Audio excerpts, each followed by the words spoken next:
Hi guys, and Assalamu alaikum. Welcome to my new blog post 5. And in this blog post, I'm going to discuss about the data models. It's just going to be a brief interview about the data models. So let's start. So, what basically are data models? So, basically, when we talk about data models, data models basically define how the logical structure of the database is basically modeled.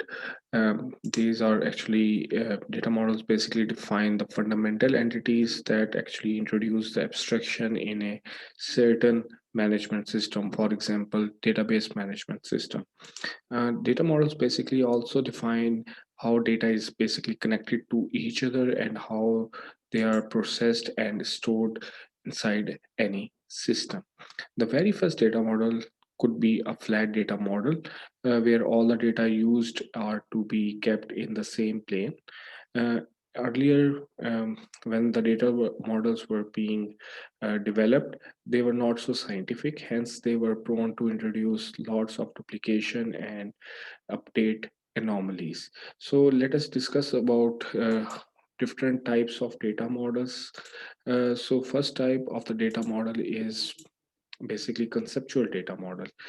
So the conceptual data model should be used to organize and define concepts and rules. Typically, business stakeholders and data architects will create such a model to convey what system actually contains.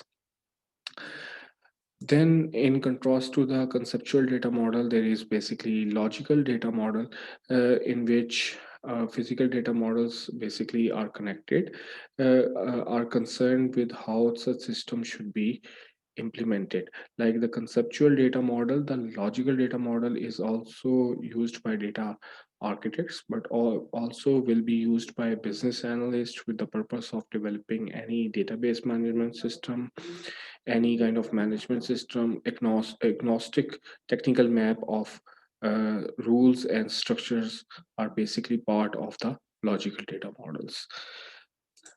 And then the third one is the physical data model, which is actually used to demonstrate the implementation of system using a specific management systems, typically database management system, and is typically used by the database analyst or any kind of analyst and developers.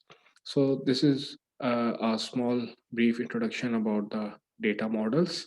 So I hope so you have liked this video. So please do not forget to subscribe, like, and share my YouTube channel Yasir Fazal, and please do not forget to hit the bell icon so you should get the latest updates as soon as my video is uploaded. And please do not forget to spread the knowledge. Thank you.